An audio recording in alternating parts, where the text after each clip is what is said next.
5 ದಿನಗಳ ಕದನ ವಿರಾಮ ಘೋಷಿಸಿದ ಟ್ರಂಪ್. ಅಮೆರಿಕ ಅಧ್ಯಕ್ಷರ ಮಾತಿಗೆ ಕ್ಯಾರೆ ಅನ್ನದ ಇರಾನ್.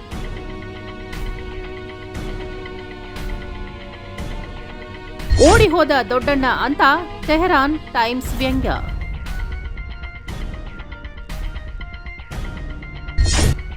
ಮಾತುಕತೆ ಪ್ರಸ್ತಾಪವನ್ನೇ ತಿರಸ್ಕರಿಸಿದ ಇರಾನ್.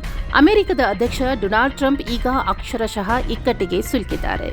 ಮೊದಲು ಇರಾನ್ಗೆ 48 ಗಂಟೆಗಳ ಡೆಡ್ಲೈನ್ ನೀಡಿ ಆರ್ಭಟಿಸಿದ ಟ್ರಂಪ್ ಈಗ ದಿಢೀರಂತ 5 ದಿನಗಳ ಕಾಲ ದಾಳಿ ಮುಂದೂಡುವುದಾಗಿ ಘೋಷಿಸಿದ್ದಾರೆ. ಇರಾನ್ ಜೊತೆ ಸಕಾರಾತ್ಮಕ ಮಾತುಕತೆ ನಡೀತಿದೆ ಅಂತ ಟ್ರಂಪ್ ವಿಶ್ವಾಸ ವ್ಯಕ್ತಪಡಿಸಿದ್ದಾರೆ. ಆದರೆ ಇರಾನ್ನ ಸರ್ಕಾರಿ ಮಾಧ್ಯಮ ಪ್ರೆಸ್ ಟಿವಿ ಮಾತ್ರ ನಾವು ಅಮೆರಿಕ ಜೊತೆ ಯಾವುದೇ ಮಾತುಕತೆ ನಡೆಸ್ತಿಲ್ಲ, ಟ್ರಂಪ್ ಸುಳ್ಳು ಹೇಳ್ತಿದ್ದಾರೆ ಅಂತ ಅಮೆರಿಕದ ಮರ್ಯಾದೆಯನ್ನ ಹರಾಜು ಹಾಕಿದೆ. ಇರಾನ್ನ ಈ ಅಬ್ಬರಕ್ಕೆ ಕಾರಣ ಅಲ್ಲಿನ ಮಿಲಿಟರಿ ಶಕ್ತಿ ಮತ್ತು ಪಶ್ಚಿಮ ದೇಶಗಳ ಮೇಲೆ ಬೀಳ್ತಿರೋ ಆರ್ಥಿಕ ಒತ್ತಡ. ಅಮೆರಿಕಕ್ಕೆ ಈಗ ಅರ್ಥವಾಗಿದೆ, ಈ ಯುದ್ಧ ಹೀಗೆ ಮುಂದುವರಿದ್ರೆ ತೈಲ ಬೆಲೆ ನಿಯಂತ್ರಣ ತಪ್ಪಿ ಇಡೀ ಅಮೆರಿಕ ಆರ್ಥಿಕತೆಯೇ ಕುಸಿದು ಹೋಗುತ್ತೆ ಅಂತ. ಇದೇ ಕಾರಣಕ್ಕೆ ಟ್ರಂಪ್ ಈಗ ಶಾಂತಿಯ ಮಾತುಗಳನ್ನು ಆಡ್ತಿದ್ದಾರೆ. ಆದರೆ ಮೆಹರ್ ನ್ಯೂಸ್ ಮಾಡಿರೋ ಪೋಸ್ಟ್ ಪ್ರಕಾರ ಇರಾನ್ ನಡೆಸಿದ ಸರಣಿ ದಾಳಿಗಳಿಂದ ಬೆದರಿರೋ ಅಮೆರಿಕ ಈಗ ಯುದ್ಧ ಮಾಡಬೇಕಾ ಬೇಡ್ವಾ ಅನ್ನೋ ಗೊಂದಲದಲ್ಲಿದೆ. ಇನ್ನೊಂದೆಡೆ ಟೆಹರಾನ್ ಟೈಮ್ಸ್ ಪತ್ರಿಕೆ ಟ್ರಂಪ್ ಅವರನ್ನ ಯುದ್ಧಕ್ಕೆ ಬಂದು ಓಡಿ ಹೋದ ದೊಡ್ಡಣ್ಣ ಅಂತ ಅಕ್ಷರಶಃ ಅವಮಾನಿಸಿದೆ. ಹಾರ್ಮುಜ್ ಜಲಸಂಧಿಯನ್ನ ಯಾವುದೇ ಕಾರಣಕ್ಕೂ ಓಪನ್ ಮಾಡಲ್ಲ ಅಂತ ಇರಾನ್ ಪಟ್ಟು ಹಿಡಿದಿರೋದು ಜಗತ್ತಿನ ತೈಲ ಮಾರುಕಟ್ಟೆಗೆ ದೊಡ್ಡ ಶಾಪವಾಗಿ ಪರಿಣಮಿಸಿದೆ. ಅಮೆರಿಕದ ಭದ್ರತಾ ಅಧಿಕಾರಿಗಳ ಪ್ರಕಾರ ಟ್ರಂಪ್ ಈಗ ಸಂಧಾನಕ್ಕೆ ಬರೋದೇ ಸರಿ ಅನ್ನೋ ನಿರ್ಧಾರಕ್ಕೆ ಬಂದಿದ್ದಾರೆ. ಆದರೆ ಇರಾನ್ ಮಾತ್ರ ಯಾವುದಕ್ಕೂ ಜಗ್ಗುತ್ತಿಲ್ಲ. ಮಧ್ಯಪ್ರಾಚ್ಯದ ಈ ಬೆಂಕಿ ಈಗ ಭಾರತದ ಹೊಸ್ತಿಲಿಗೆ ಬಂದಿದೆ.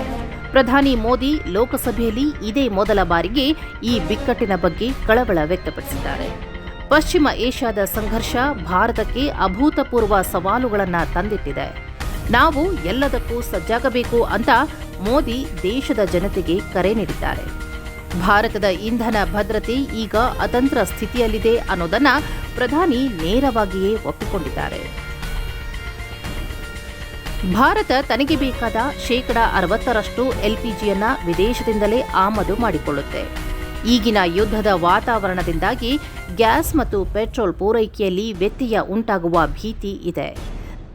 ದೇಶೀಯ ಪೂರೈಕೆಗೆ ನಾವು ಮೊದಲ ಆದ್ಯತೆ ನೀಡ್ತಿದ್ದೀವಿ. ಪೆಟ್ರೋಲ್ ಮತ್ತು ಡೀಸೆಲ್ ಪೂರೈಕೆ ಸುಗಮವಾಗಿರೋ ತರಹ ನೋಡ್ಕೊಳ್ತೀವಿ ಅಂತ ಮೋದಿ ಭರವಸೆ ನೀಡಿದ್ದರೂ ಬಿಕ್ಕಟ್ಟು ಮಾತ್ರ ಇನ್ನೂ ತಣ್ಣಗಾಗಿಲ್ಲ. ಒಟ್ಟಿನಲ್ಲಿ ಜಗತ್ತೇ ಆಳುವ ದೊಡ್ಡಣ್ಣ ಅಮೆರಿಕ ಈಗ ಇರಾನ್ ಮುಂದೆ ಮಂಡಿಯೂರುವ ಪರಿಸ್ಥಿತಿ ಬಂದಿದೆ. ಟ್ರಂಪ್ ಘೋಷಿಸಿರೋ ಈ 5 ದಿನಗಳ ಕದನ ವಿರಾಮ ಯುದ್ಧದ ಅಂತ್ಯಕ್ಕೆ ದಾರಿಯಾಗುತ್ತಾ ಅಥವಾ ಇದು ದೊಡ್ಡ ಚಂಡಮಾರುತ ಏಳುವ ಮುನ್ನ ಸಿಕ್ಕಿರೋ ಶಾಂತಿನ? ಹಾರ್ಮುಜ್ ಜಲಸಂಧಿ ಓಪನ್ ಆಗದಿದ್ರೆ ಇಡೀ ಜಗತ್ತು ಇಂಧನವಿಲ್ಲದೆ ಸ್ತಬ್ಧವಾಗೋದು ಗ್ಯಾರಂಟಿ.